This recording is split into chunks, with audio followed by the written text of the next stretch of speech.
There's a secret society of people around you. They walk past you every day, but you never notice them. They don't announce their presence on social media. They don't talk about their morning routines at dinner parties. They don't wear their struggles like badges of honor, or post their workouts as stories, or share their meal prep on Instagram. They've mastered something most people never learn: the art of becoming invisible to distractions and visible to opportunities. While everyone else is performing their life for an audience of strangers, documenting every coffee they drink and every book they pretend to read, these people have disappeared from the performance entirely. They've gone ghost.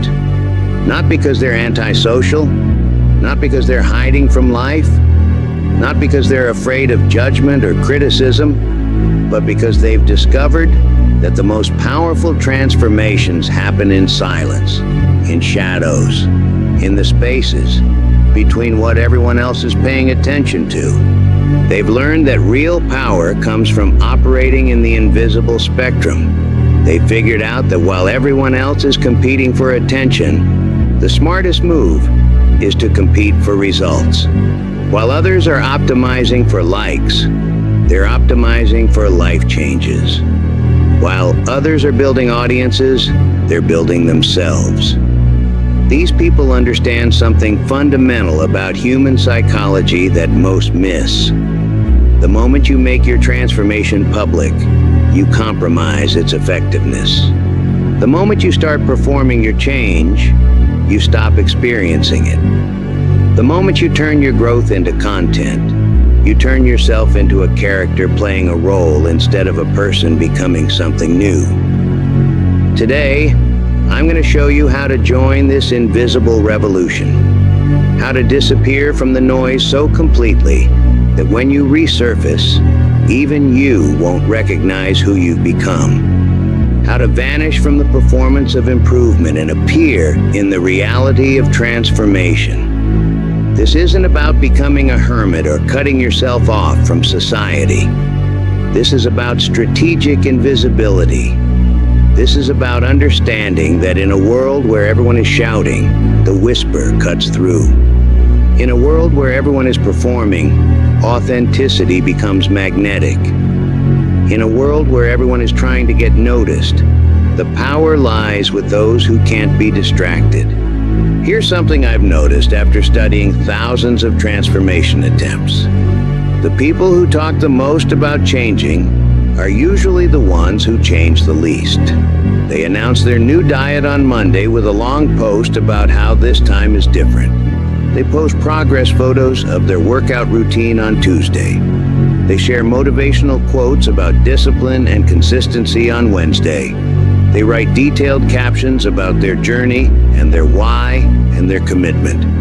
By Friday, they're back to their old patterns, already crafting the next announcement about their next attempt at change. This isn't character weakness. This isn't lack of willpower or commitment. This is pure psychology.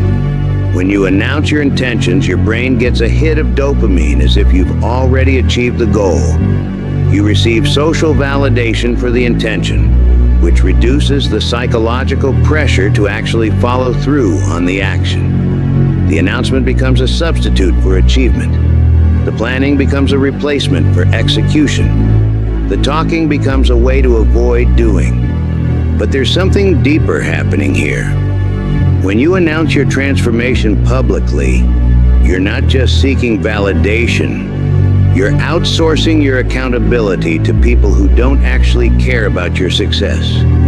You're giving strangers the power to judge whether you're succeeding or failing. You're turning your personal growth into public entertainment. And here's the cruelest part. The same people who liked your announcement post will be secretly pleased when you fail. Not because they're evil, but because your failure confirms that dramatic change is impossible, which makes them feel better about their own lack of progress. The most dangerous phrase in personal development isn't, "I'll try." It's going to start. The moment you say it out loud, you've already made it less likely to happen. You've You've turned a private commitment into a public performance. You've shifted from internal motivation to external validation. You've changed the game from "can I actually do this" to "what will people think if I don't do this?" Ghost Protocol rule number 1. Never announce what you're building. Let your results do the talking. This doesn't mean you can't share your journey eventually, but you share after the transformation is complete, not during the process. You share the destination, not the GPS coordinates. You share the sculpture, not the chiseling. Think about it this way. When a butterfly is forming inside a cocoon, it doesn't send updates about the metamorphosis. It doesn't post about how hard it is to dissolve its caterpillar body. It doesn't ask for encouragement or advice. It just transforms in silence. And when it emerges, the world sees something completely new. Your transformation deserves the same protection. Your growth deserves the same privacy. Your becoming deserves the same sacred space. Every moment of your day, there's an invisible auction happening for your attention. And you're not the bidder, you're the product being sold. Advertisers bid millions of dollars for seconds of your focus. Social media platforms deploy teams of neuroscientists, behavioral economists, and addiction specialists to capture and hold your gaze. Entertainment companies use algorithms more sophisticated than those NASA uses to land rovers on Mars. News organizations craft headlines designed to trigger your amygdala, your fear center, your outrage response, all to capture and monetize your focus, all to turn your attention into their profit. You think you're choosing what to pay attention to. You think you're deciding what to look at, what to think about, what to care about. You're not. You're being farmed. Your attention is the crop, and you're both the farmer and the product. Every notification is a bid for your mental real estate. Every red dot is an auction for your focus. Every breaking news alert is someone trying to purchase your peace of mind. Every "you have memories to look back on" prompt is an attempt to sell your present moment to your past. And here's what's really happening. While you're giving your attention away for free, other people are using theirs to build empires. While you're scrolling through other people's highlight reels, they're creating content that will capture other people's attention. While you're consuming other people's thoughts, they're developing their own thinking. While you're being entertained by other people's creativity, they're building skills that will make them irreplaceable. While you're worried about other people's opinions of your life, they're too busy building their lives to have opinions about yours. The people who've gone ghost have stopped participating in this auction entirely. They've taken their attention off the market. They've made it unavailable for purchase. They've realized that in an attention economy, the person who can focus wins everything, and the person who can't focus loses everything. This isn't about deleting apps or going on digital detoxes or taking social media breaks. Those are temporary solutions to a permanent problem. This is about recognizing that your attention is your most valuable resource. More valuable than your time, more valuable than your money, more valuable than your energy. And most people are giving it away for free to the highest bidder. Your attention determines what you think about. What you think about determines how you feel. How you feel determines what you do.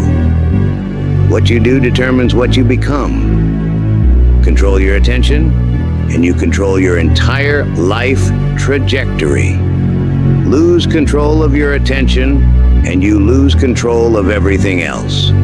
The Ghost Protocol begins with taking back ownership of your mental real estate. It begins with recognizing that every moment you spend consuming someone else's content is a moment you're not creating your own. Every minute you spend in someone else's algorithm is a minute you're not building your own system. Social media has turned everyone into a performance artist. But here's what's really happening behind the scenes. You're comparing your behind the scenes to everyone else's highlight reel. You're comparing your struggles to their victories. You're comparing your doubts to their confidence. You're comparing your process to their results. You see their vacation photos, not their credit card debt. You see their promotion announcement, not their anxiety attacks. You see their perfect relationship post, not their late-night arguments. You see their fitness transformation photos, not their previous 47 failed attempts. You see their business success stories, not their years of grinding and obscurity. You see their confident selfies, not their insecurities. You see their wisdom quotes, not their confusion. This comparison engine is engineered to keep you feeling inadequate, so you keep consuming, keep scrolling, keep engaging. It's not accidental. It's algorithmic. The platforms make more money when you feel worse about yourself because dissatisfied people consume more content, click more ads, and spend more time online trying to feel better. You're trapped in a psychological machine designed to harvest your insecurity and convert it into profit for someone else. But the comparison problem goes deeper than social media. It's become the default operating system for how we evaluate our lives. Instead of comparing ourselves to who we were yesterday, we compare ourselves to carefully curated versions of other people. Instead of measuring our progress against our own goals, we measure it against other people's highlight reels. This creates a fundamental psychological problem. You're trying to win a game where the rules change every time you open an app. You're trying to measure your success using metrics that were designed to make you feel unsuccessful. The GHOST protocol means opting out of this comparison entirely. Not by convincing yourself that comparison is unhealthy, although it is, but by removing yourself from environments where comparison is inevitable. Not by trying to feel better about yourself while scrolling, which is impossible, but by building a life so compelling that you don't need to scroll for stimulation. When you disappear from the comparison engine, something interesting happens. You stop caring what other people are doing and start caring about what you're building. You stop measuring your worth by external metrics and start measuring it by internal growth. You stop trying to impress strangers and start trying to improve yourself. You realize that the only comparison that matters is between who you are today and who you were yesterday. The only competition that counts is between your current self and your potential self. The only audience that matters is the person you're becoming. Here's something strange about human psychology.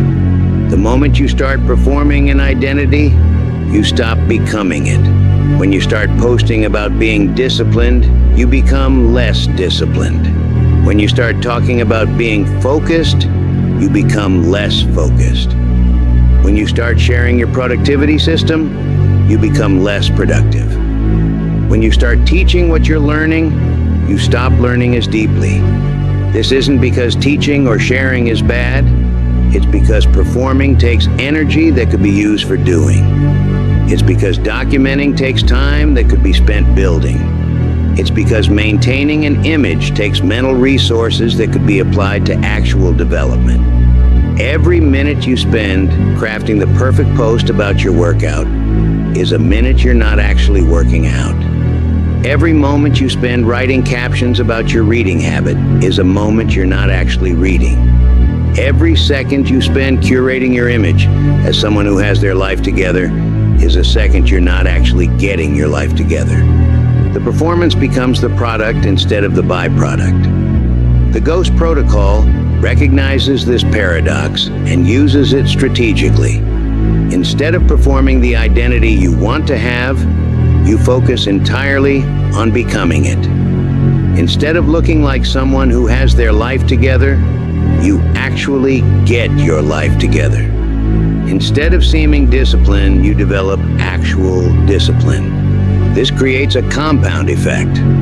While everyone else is spending 30% of their energy on building habits and 70% on documenting them, you're spending 100% of your energy on the building. While they're optimizing for perception, you're optimizing for reality. The result? You make progress faster than people who seem to be making progress faster. Most people wonder why they feel tired all the time. They blame their job, their schedule, their responsibilities, their age. They don't realize they have massive energy leaks that are draining them without providing any value in return. Energy leak number 1, mental switching costs. Every time you switch between tasks, your brain uses glucose to reorient. Every notification that breaks your focus costs energy to refocus. Every time you check social media during work, you burn mental fuel to transition back to productivity. The average person checks their phone 96 times per day. That's once every 10 minutes during waking hours. Each check is a micro decision that uses mental energy. Each switch back to the previous task requires cognitive resources. By the end of the day, you've burned through your mental fuel tank on transitions rather than progress. Energy leak number 2, emotional labor for strangers. Every time you read a comment that annoys you, your body produces stress hormones.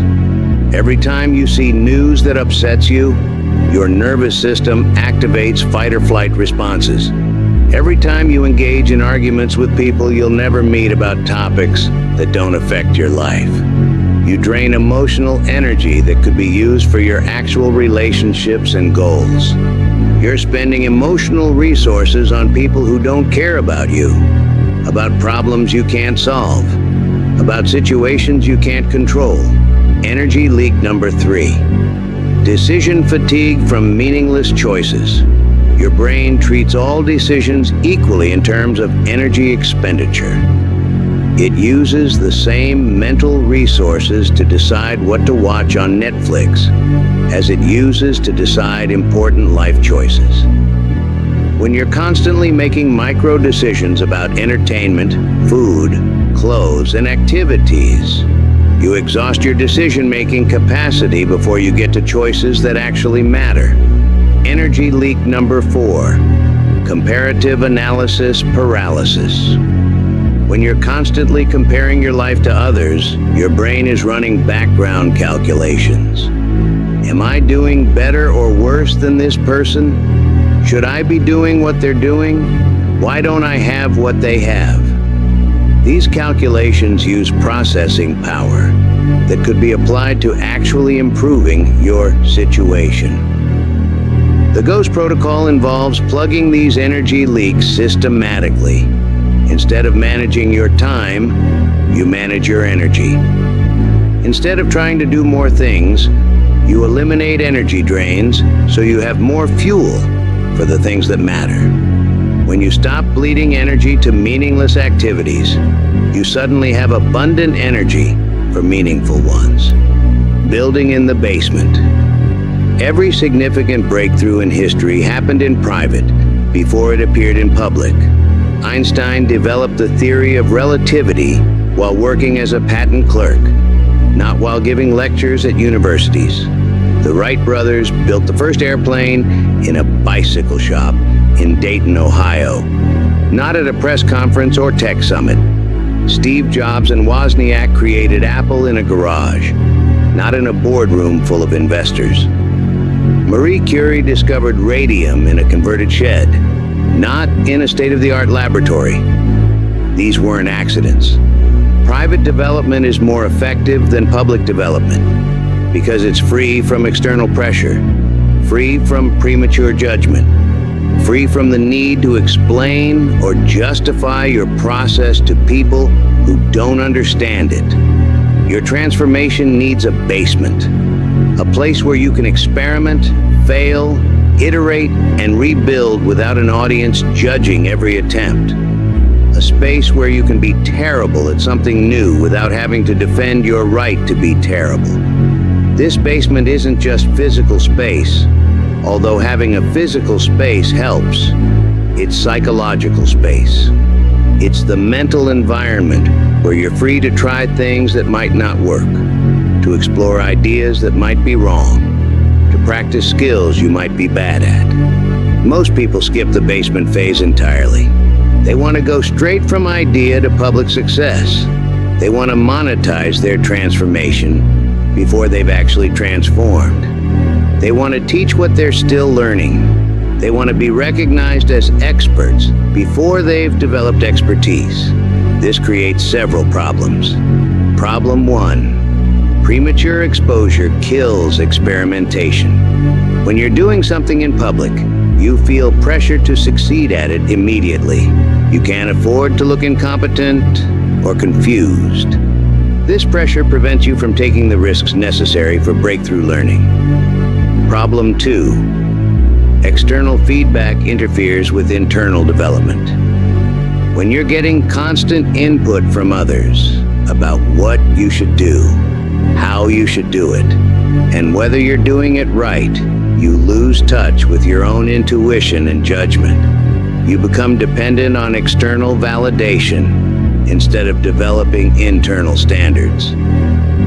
Problem 3. Performance requirements drain development resources. When you have to look good while getting good, you're splitting your energy between building skills and maintaining image. This slows down the actual skill development process. The Ghost Protocol demands patience with the basement phase. This is where the real work happens. This is where you build the foundation that will support everything else you want to create. But here's what makes this challenging. Basement work is boring. It's repetitive. It's unglamorous. It doesn't generate likes or comments or shares. It doesn't make for good stories. It doesn't feed your ego or impress your peers. Basement work is doing the same basic exercise over and over until your body learns the movement pattern. Basement work is reading the same concept multiple times until you actually understand it instead of just recognizing it. Basement work is practicing the same skill in private until you can do it competently in public. Basement work is choosing accuracy over speed, understanding over information, depth over breadth, quality over quantity. Most people can't handle basement work because it doesn't provide immediate gratification. It doesn't generate external validation. It doesn't feel like progress because progress in the basement is invisible until it reaches a tipping point. But here's what separates the people who actually transform from the people who just talk about transforming. The ability to find satisfaction in basement work. The ability to measure progress by internal standards rather than external metrics. The ability to stay committed to development even when no one is watching. Even when no one cares, even when no one knows. Scientists don't just do experiments. They meticulously document experiments. They record hypotheses, methods, variables, results, and conclusions. They treat failure as data, not defeat. They approach their work with systematic curiosity rather than emotional attachment to specific outcomes. Your transformation is an experiment. You are both the scientist and the subject. You are testing hypotheses about what works for your specific situation, your specific psychology, your specific goals. But most people approach change like gamblers, not scientists. They try something for a few days, and if they don't see immediate results, they abandon it and try something else. They never give any approach enough time to generate meaningful data. They never document what they tried, how they tried it, or why it didn't work. This creates a cycle of perpetual starting over. They keep trying new approaches without learning from previous attempts. They repeat the same mistakes because they haven't documented what led to those mistakes. They abandon strategies that might have worked with minor adjustments because they didn't track what aspects were effective. The Ghost Protocol involves treating your life like a laboratory. Every habit is a hypothesis. Every routine is a test. Every setback is information. Every success is data about what works under what conditions. This means tracking things others don't track. Not just outcomes, but processes. Not just what happened, but why it happened. Not just success and failure, but the conditions that led to each. For example, instead of just tracking whether you worked out, you track what time you worked out, how much sleep you got the night before, what you ate before the workout, how you felt emotionally before starting, what type of workout you did, how challenging it felt, how you felt afterward, what you did immediately after, how it affected the rest of your day. This level of documentation reveals patterns that are invisible when you're just tracking basic outcomes. You might discover that you work out more consistently when you do it first thing in the morning. You might find that certain foods make your workouts feel harder. You might realize that your workout performance correlates with your sleep quality more than your motivation level. These insights allow you to optimize your approach based on actual data rather than generic advice or wishful thinking. But the experiment log serves another crucial function. It builds your confidence in your ability to solve problems systematically. When you approach challenges with scientific curiosity instead of emotional reactivity, you develop resilience. When something doesn't work, instead of feeling like a failure, you feel like you've collected valuable data. Instead of getting discouraged, you get curious. This shift in perspective changes everything. Obstacles become experiments. Setbacks become information. Failures become feedback. While everyone else is focused on dramatic, visible changes that generate social media content, you're making tiny, invisible adjustments that compound over time into massive transformations. You're not doing radical diet overhauls that you can post about.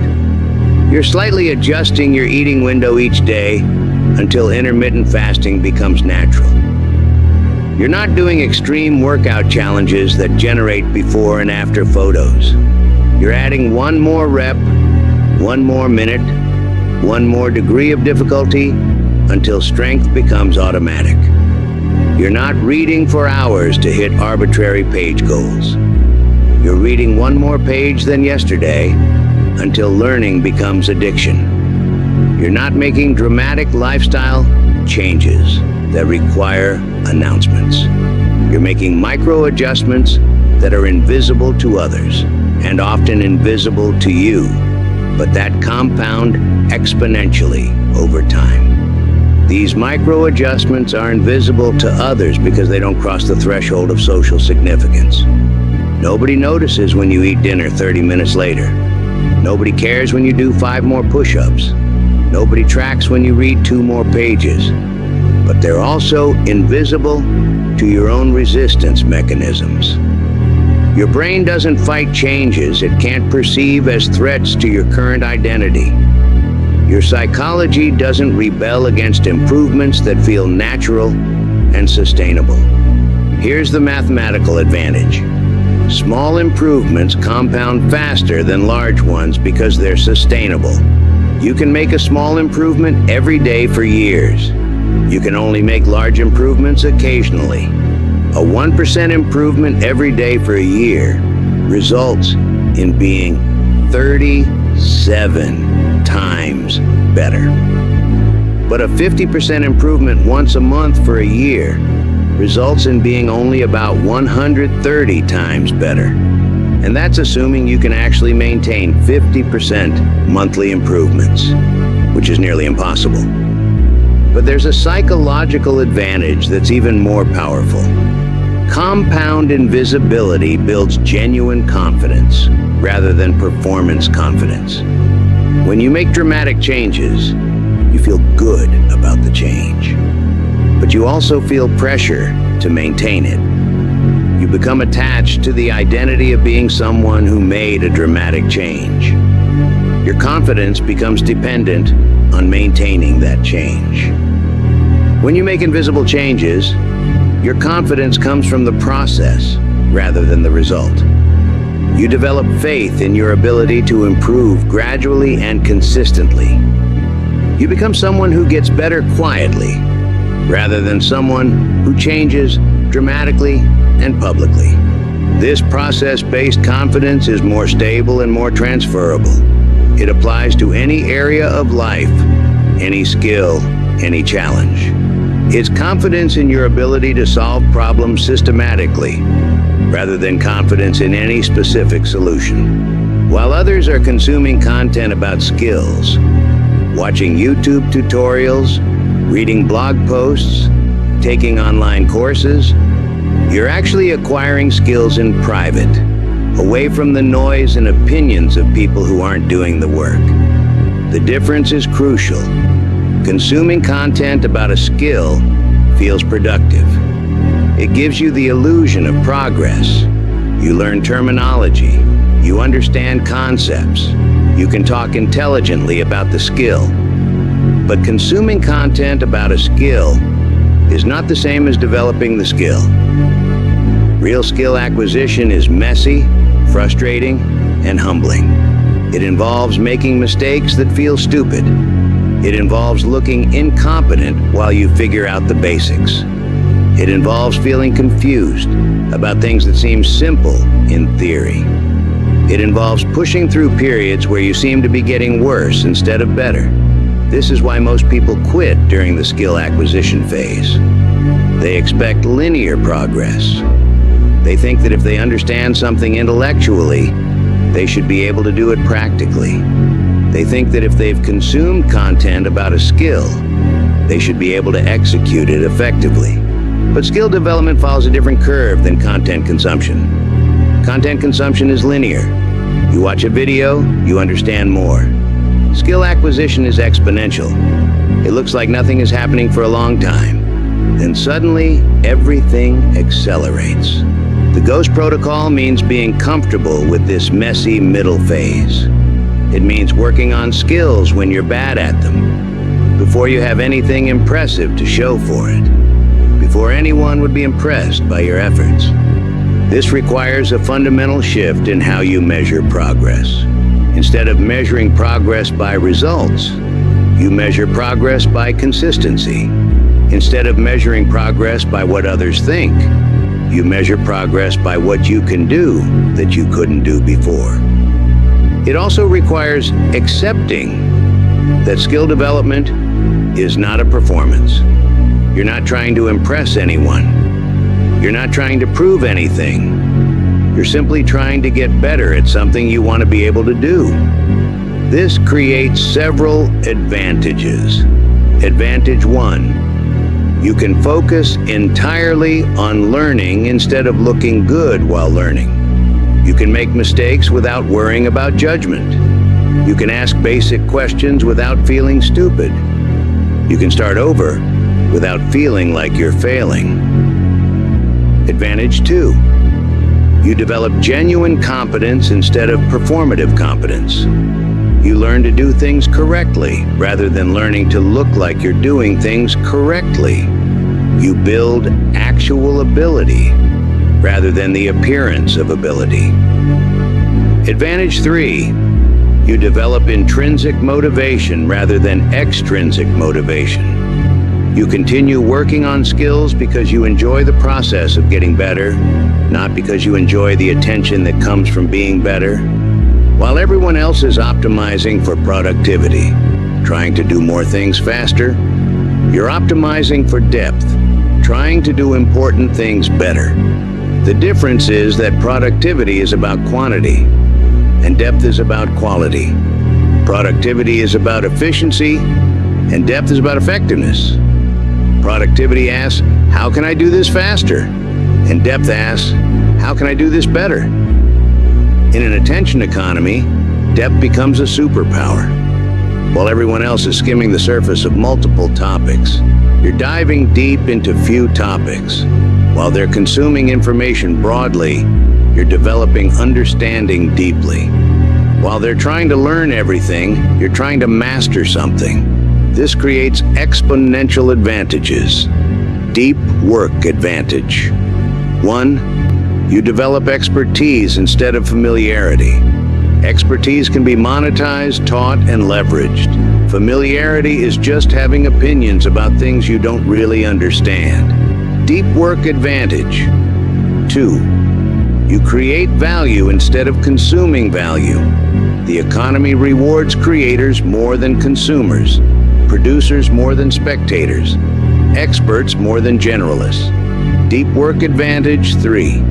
You develop focus as a skill, rather than treating it as a natural talent. Focus is like a muscle. It gets stronger with training and weaker with neglect. Most people are weakening their focus muscle every day by practicing distraction. You're strengthening yours by practicing concentration. But deep work requires defending your attention aggressively. It requires saying no to most opportunities, so you can say yes completely to few opportunities. It requires disappointing people who want your time for things that don't align with your priorities. The Ghost Protocol makes this easier because you're not visible to most of the distractions and requests that fragment other people's attention. When you're not constantly available, people stop expecting you to be constantly available. When you're not participating in every conversation, people stop including you in every conversation. This isn't antisocial, it's strategic. You're choosing depth over breadth, quality over quantity, expertise over familiarity. After months or years of Ghost Protocol, something interesting happens. You return to the same environments, interact with the same people, encounter the same situations, but you're operating from a completely different level. People who knew you before don't understand what changed. They can see the results, but they can't trace them back to any specific moment or decision or event. They might say you got lucky, or found your calling, or finally got motivated. They can't see the invisible work that created the visible results. This isn't about impressing others, although the transformation will be impressive. This is about the quiet satisfaction of knowing that your success wasn't accidental. It was architected, it was built deliberately, piece by piece, decision by decision, day by day, in the shadows where real work happens. You've developed what I call invisible competence, the ability to make difficult things look effortless, complex things look simple, and extraordinary things look ordinary. When people see you now, they don't see someone who got motivated or found their passion. They see someone who simply operates differently. Someone who has a different relationship with discomfort, a different approach to problems, a different way of making decisions. They can't copy what you've done because they can't see what you've done. They see the results of the system, but they don't see the system itself. They see the sculpture, but they miss the chiseling. This creates a strange social dynamic. People will ask you for advice, but they won't follow it when you give it. They'll ask you to explain your success, but they won't believe your explanation. They'll want to know your secret, but they won't be satisfied when you tell them there was no secret. Just consistent, invisible work over extended periods. They're looking for a hack, a shortcut, a system, a trick. You're offering them a process that requires time, patience, and faith in delayed gratification. They want magic. You're providing method. Your transformation isn't just about changing what you do. It's about changing what frequency you operate on. Most people operate on the frequency of immediate gratification. They make decisions based on what feels good right now, what provides instant relief, what offers immediate pleasure or immediate escape from discomfort. This frequency is crowded. Everyone is competing for the same immediate rewards, the same instant pleasures, the same quick fixes. This creates a lot of noise, a lot of competition, and a lot of frustration. Others operate on the frequency of social validation. They make decisions based on what will get approval from others, what will generate likes and comments and shares, what will maintain their image or improve their social status. This frequency is also crowded. Everyone is competing for the same social rewards, the same external validation, the same public recognition. This creates anxiety, comparison, and the need to constantly perform. The Ghost Protocol teaches you to operate on the frequency of long-term compounding. You make decisions based on what will serve the person you're becoming, not the person you are now. You optimize for the person you'll be in 5 years, not the person you are today. This frequency is nearly empty. Very few people are thinking in terms of long-term compounding. Very few people are making decisions based on their future self rather than their current self. Very few people are willing to sacrifice immediate gratification for long-term transformation. This frequency shift changes everything. The same opportunities that others miss become obvious to you because you're looking further into the future. The same information that others ignore becomes actionable for you because you understand its compound potential. The same circumstances that others find overwhelming become manageable for you because you're not trying to solve everything immediately. The same challenges that others avoid become appealing to you because you understand that difficulty today creates capability tomorrow. You start seeing connections that others miss, recognizing patterns that others ignore, and identifying leverage points that others overlook. Not because you're smarter, but because you're operating on a different time horizon. Coming out of Ghost Protocol doesn't mean returning to the attention auction. It doesn't mean going back to posting about every workout, sharing every insight, or announcing every project. It means being strategically selective about when and where you become visible. It means understanding that attention is currency, and you should spend it intentionally rather than unconsciously. You appear when you have something valuable to contribute, not when you need something from others. You share results, not processes. You demonstrate value, not potential. You solve problems for others, not create content about having problems yourself. You show what you've built, not what you're trying to build. This selective visibility compounds your impact. Because you're not constantly asking for attention, when you do appear, people pay attention. Because you're not always sharing, when you do share, people listen. Because you're not perpetually performing, when you do perform, people notice. You've built what marketers call earned media. Attention that comes from providing value rather than demanding attention. You develop what psychologists call authentic authority, influence that comes from demonstrated competence rather than claimed expertise. This creates a powerful dynamic. People become curious about you instead of tired of you.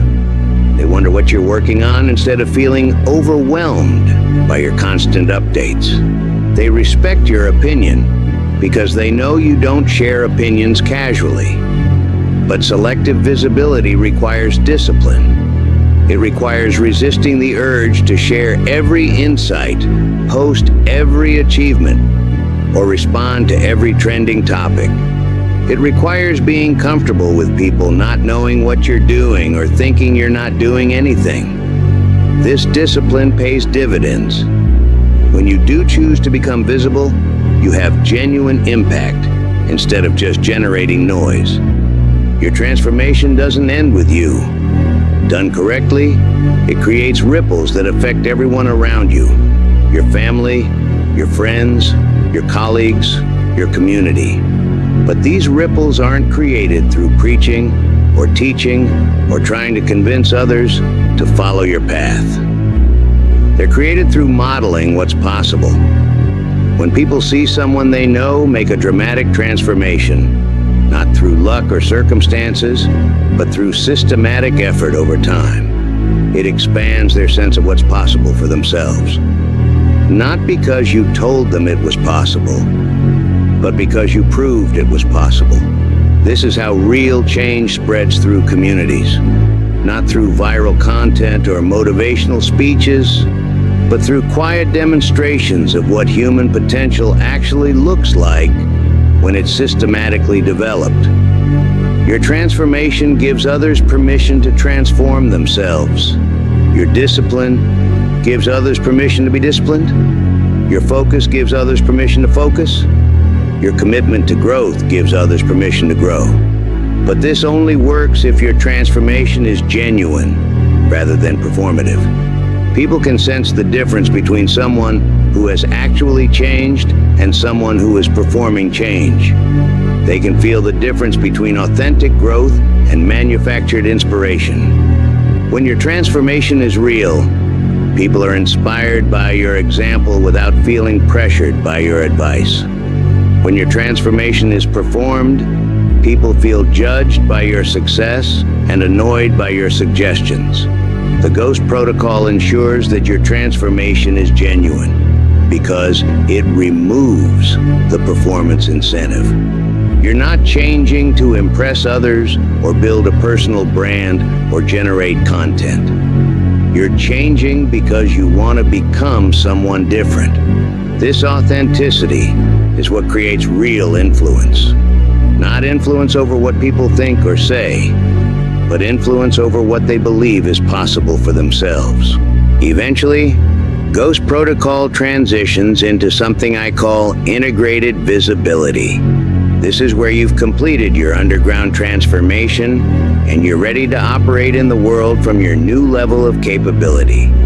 But integrated visibility is different from your pre-Ghost Protocol visibility. You're not going back to the attention economy or the comparison engine or the performance treadmill. You're operating with the systems and standards you developed during your invisible phase. This means you share value, not vulnerability. You offer solutions, not just stories about problems. You maintain your focus practices even when you're more socially active. You protect your deep work time even when you're more publicly visible. You keep your core development work private even when you share some results publicly. Your basement remains your basement. You stay connected to the process that created your transformation rather than getting attached to the results of your transformation. You remember that your primary relationship is with your future self, not with your audience. Integrated visibility allows you to have impact without losing your edge. You can contribute to your community without compromising your development. You can help others without sacrificing your own growth. But this requires constant vigilance. The gravit